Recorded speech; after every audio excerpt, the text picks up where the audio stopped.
हर बात को लेकर जब हम भाग्य को कोसने लग जाते हैं तो ये बात ध्यान रख लीजिए, हम अपने ऊपर उठने में और अपने आप को ऊंचा बनाने से चूक जाते हैं। जैसे जैसे आपकी क्लास बढ़ेगी, कक्षा में आप ऊपर जाएंगे तो परीक्षा भी कठिन होती जाएगी।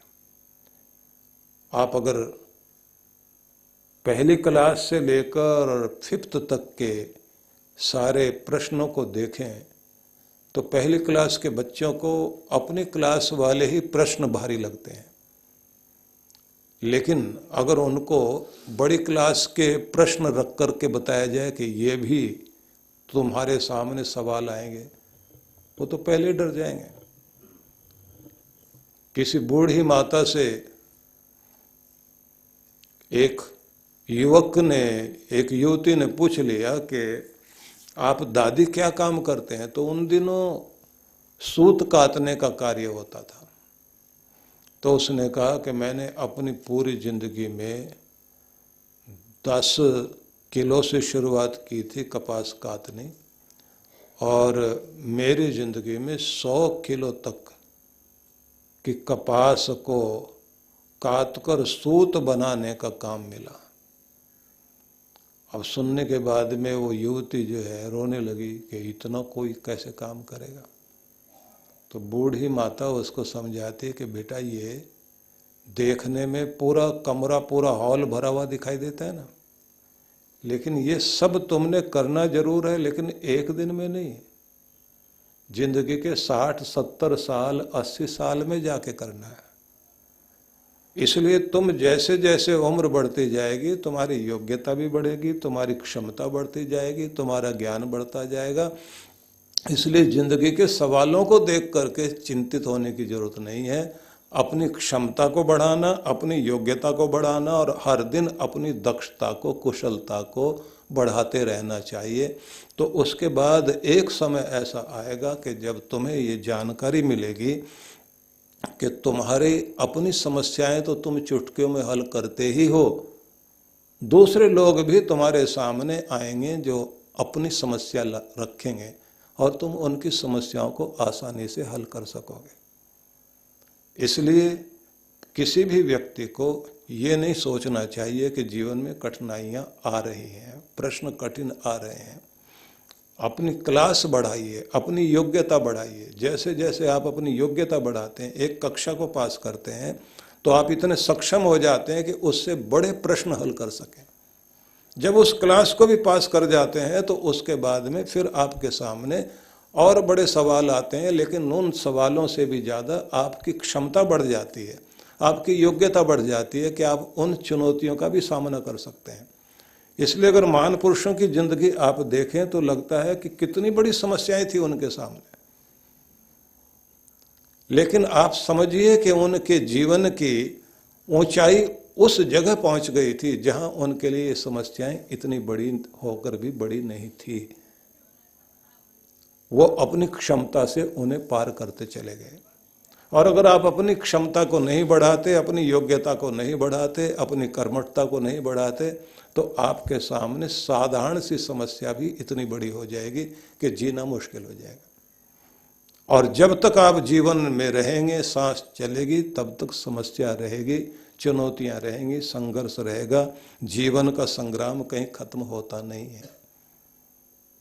आप बच्चे हैं, बूढ़े हैं, जवान हैं, अमीर हैं, गरीब हैं, ज्ञानी हैं, अज्ञानी हैं, किसी भी स्थिति में हैं, सामना हर किसी को अपनी चुनौतियों का करना होता है। और ये बात ध्यान रख लीजिए, आपके प्रति सहानुभूति जताने वाले 50 लोग खड़े हो सकते हैं, लेकिन अपने दुख का सामना आपको खुद करना पड़ेगा। माँ बाप आपके लिए आंसू बहा सकते हैं, लेकिन अपनी पीड़ा तो आपको ही भोगनी पड़ेगी, दर्द का सामना तो आपको ही करना पड़ेगा। दूसरे लोग आपको हिम्मत देने के लिए साथ में खड़े हो सकते हैं, आपको लग सकता है कि मेरे साथ खड़े हैं, लेकिन पूरी दुनिया के मेले में आदमी अकेला है। तो ज्ञान बहुत बड़ी चीज है, लेकिन ज्ञान तभी बड़ी चीज है जब आप उस छोटे से ज्ञान को भी अपनी शक्ति बनाते हैं। इसलिए श्री कृष्ण जब ज्ञान योग की बात करते हैं तो साथ में कर्म योग की बात भी करते हैं। ज्ञानी हो जाना महत्वपूर्ण चीज है, लेकिन उससे भी महत्वपूर्ण चीज है कि व्यक्ति को कर्मयोगी होना चाहिए। लेकिन ये दोनों चीजें होने के बाद भी आप सोच लेना कि श्री कृष्ण यहाँ रुकते नहीं हैं, क्योंकि ज्ञानी भी था रावण और कर्मठ भी बहुत था, लेकिन फिर भी रावण था। अब इसके बाद में अगली चीज आती है कि व्यक्ति को धर्म और भक्ति से जुड़ा हुआ होना चाहिए। सच्ची भक्ति और धर्म का सही रूप। बुद्धि धर्म से जुड़ जाए तो बुद्धि सुबुद्धि होती है, नहीं तो व्यक्ति की ऊर्जा गलत तरफ लगेगी। अहंकार किसी न किसी तरह से ज्ञान का भी आ जाएगा, कर्म का भी आ जाएगा, और वो व्यक्ति को ऊपर नहीं उठने देगा। अहंकार बहुत बड़ी समस्या खड़ी करता है व्यक्ति के लिए। सारी लड़ाइयां ही मैं और तू की है। व्यक्ति अगर अपनी मैं को थोड़ा किसी भी तरीके से शांत कर सके, आत्मचिंतन के द्वारा अपने आप को संभाल सके। कमाल की बात यह है कि जैसे जैसे आपका धन बढ़ेगा तो आपके पास भी चापलूसी वाले लोग आएंगे। आपका पद बढ़ जाए तो भी चापलूसी, चालाक छली प्रपंची लोगों का आपके साथ में जमघट लगेगा ही लगेगा। और जो सच्चा और खरा होगा वो कभी भी आपकी चापलूसी में नहीं लगेगा, ये बात ध्यान रख लेना। वो अपनी योग्यता से आगे जाना चाहता है। चापलूस आदमी अपनी चापलूसी से अपनी अयोग्यता को छिपाता है। चालाक और प्रपंची लोग जो होते हैं वो इतने बढ़िया ढंग से चापलूसी करते हैं कि ये पता ही नहीं लगता, और इतने बढ़िया हितैषी बनकर सामने खड़े होते हैं, ऐसा लगता है कि इनसे बढ़कर के तो हितैषी कोई नहीं है। मच्छर भी काटने आता है तो उससे पहले एक ऐसा स्प्रे डालता है कि जिससे हमें ये पता ही नहीं लगता कि वो काट रहा है। जब खून के अंदर उसका जो जहरीला तत्व जाता है तब हमें जलन होने लग जाती है, तब तक तो इंजेक्शन लगा के भी भाग जाता है। तो ये बात ध्यान रख लीजिए कि जो लोग इस तरह के होते हैं वो आपको इस तरह मस्तिष्क को सुन्न कर देते हैं, आपको अपने घेरे में इस तरह ले लेते हैं, हिप्नोटाइज कर देते हैं अपनी बातों से, आपको पता ही नहीं लगता कि ये हितैषी है या अहितैषी है। और कमाल की बात है वो आपकी चापलूसी नहीं करते, वो आपके पद की चापलूसी करते हैं। आप पद से उतर के देखिए, अगर वो आपके चेहरा भी देख सके तो। हर चापलूसी कुर्सी की होती है। कुर्सी भले ही धन की हो, शक्ति की हो, ज्ञान की हो, किसी ओहदे की कोई भी कुर्सी हो, उसकी चापलूसी होगी। और ऐसे लोग ढूंढ लेते हैं और जमघट लग जाता है। ऐसे ऐसे लोग मिलेंगे आपको जिसकी कल्पना नहीं कर सकते। और ये उदाहरण जो प्राचीन काल से चला आ रहा है इस देश में कि राजा के सामने जाकर के चापलूस खड़े हो गए और बैंगन की महिमा गाने लग गए, तो उस उदाहरण को ध्यान में रखकर बार बार सोचना चाहिए। क्योंकि यहां तक पता किया जाता है आपको खाने में क्या पसंद है, आपको पहनने में क्या पसंद है, कहां बैठना पसंद करते हैं आप। चापलूस लोग सब पता कर लेते हैं। सब चापलूस ने पता कर लिया, राजा को बैंगन बहुत पसंद है और आज खा के आया। बढ़िया बढ़िया बैंगन ला करके सामने, लाल भी, सफेद भी, बैंगनी कलर वाले भी, हरे बैंगन भी मिलते हैं, वो भी सब लेकर के आ गए। काले बैंगन ला करके बैठ गए। राजा पूछता है ये क्या है? साहब हम लोग जो ये उगाते हैं और हम लोगों को पसंद है। एक ने सफेद दिखाए, एक ने काले दिखाए, एक ने हरे बैंगन भी दिखाए। राजा कहता कमाल के हो तुम तो, मैं खुद बैंगन बहुत पसंद करता हूं। अब एक एक आदमी बोलता है साहब बैंगन नहीं है, ये तो गलती से लोग उच्चारण गलत करते हैं, बहुगुण नाम है इसका। तो अच्छा, तो आज से तो हम लोग जो है घोषणा करते हैं बैंगन को बैंगन मत बोलना, बहुगुण बोलो। और दूसरा खड़ा हो गया, सर एक बात कहूं, सब्जियों में राजा इसी को होना चाहिए, राष्ट्रीय सब्जी इसी को घोषित करना चाहिए, क्योंकि यही एक बैंगन है जिसके सिर के ऊपर मुकुट है। आप देखिए तो सही, किसी भी सब्जी ने आज तक अपने सिर पे मुकुट पहना ही नहीं, ये तो पहन के प्रकृति ने दिया, भगवान ने मुकुट दिया इसको। राजा बोला ओहो, तो हम तो राजा से मिल रहे हैं, तभी हमको बैंगन पसंद है। गुणगान कर रहे हैं। एक और खड़ा हो गया, गले में माला डाली हुई, श्याम रंग है महाराज, कृष्ण भगवान वाला रंग। अरे अच्छा, इसका मतलब कृष्ण भगवान को पसंद था। बोले साहब वो तो पता नहीं, लेकिन इसने कृष्ण का रंग तो जरूर पहन रखा है।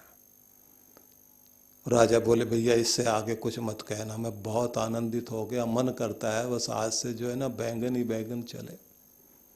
ज्यादा खा लिए होंगे। अगले दिन जब वो आया, पेट में बादल गरज रहे थे, जिस तरह से दर्द हो रहा था, भागता हुआ आया और दर्द के कारण चिल्लाया, बोला नालायको, इतने बैंगन खिला दिए, तरह तरह की सब्जियां खिला दी, सारी रात पेट में बादल गरजते रहे, करवट बदलते रहे, हालत खराब हो गई।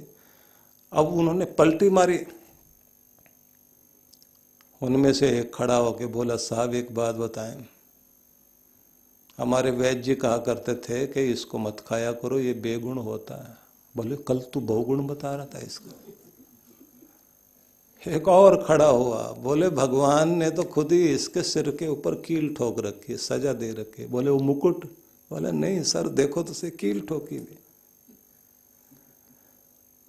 और तीसरा भी खड़ा हो गया, बोले साहब आपको एक बात बताएं, ये बाहर से तो काला है ही है, अंदर भी इसके सफेदी में दाग दिखाई देते हैं महाराज, कोई अच्छी चीज नहीं है।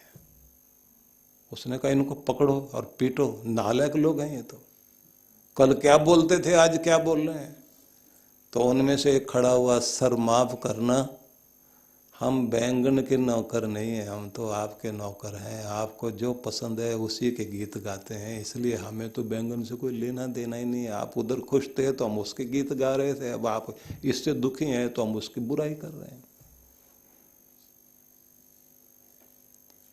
चारों तरफ आपको वही लोग मिलेंगे, क्योंकि उनके पास में योग्यता नहीं होती और वो ये जानते हैं कि तुम्हारी योग्यता को तो लोग बहुत देर में पहचानेंगे, तुम्हारी चापलूसी में तो आदमी एकदम आता है। लेकिन ये बात ध्यान रख लीजिए, चापलूस और निंदक लोग जहां खड़े हैं वहीं खड़े रह जाते हैं, लेकिन एक कर्म योगी आदमी वहां नहीं खड़ा रह जाता जहां वो था। वो चलकर एक दिन सितारे की तरह जरूर चमचमाता है, टिमटिमाता है। इसलिए आपका ज्ञान और आपका कर्म योग आपको आगे लेकर जाता है, लेकिन इसमें चमक जो हमेशा के लिए बनती है, अगर उसको जानना चाहते हैं तो वो भक्ति के कारण बनती है। व्यक्ति की बुद्धि धर्म से जुड़नी चाहिए और व्यक्ति की आत्मा भक्ति से जुड़नी चाहिए।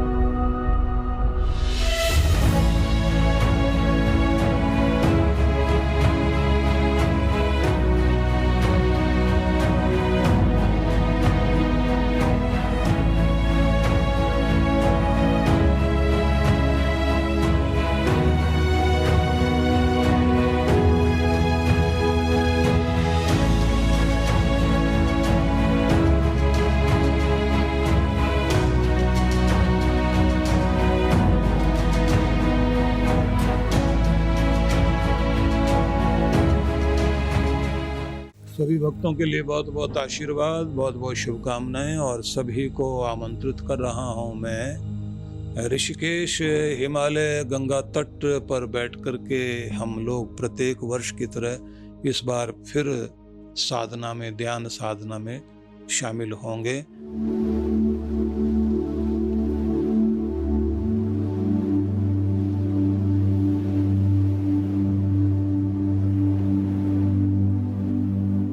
यह कार्यक्रम रहेगा 17 नवंबर से 20 नवंबर 2022।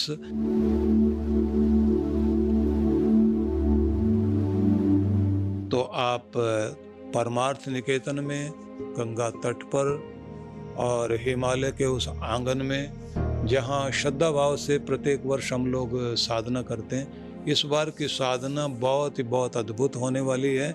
उसके संबंध में अलग से आपको जानकारी देंगे, क्या क्या लाभ आपने उसमें प्राप्त करना है। बस अब से तो इस समय यही निवेदन करूंगा कि आप लोग तैयारी कर लीजिए, और जो लोग हिमाचल में नहीं जा पाए थे, मनाली नहीं जा पाए थे, तो उन सब के लिए अवसर है कि वो ऋषिकेश अवश्य पहुँचें। और इस बार इस बात का भी ध्यान में रखा गया है कि पहले जैसे जो है वो एक समय होता था कि जब बहुत भीड़ भाड़ हो जाती थी गंगा तट पर, इस बार ऐसी तिथियां रखी गई हैं कि जिससे आपको पूरा अवसर मिल सके और शांति में आप जो है वहाँ साधना भी कर सकें, गंगा स्नान भी हो सके और वहाँ की आरती में भी भाग ले सकें।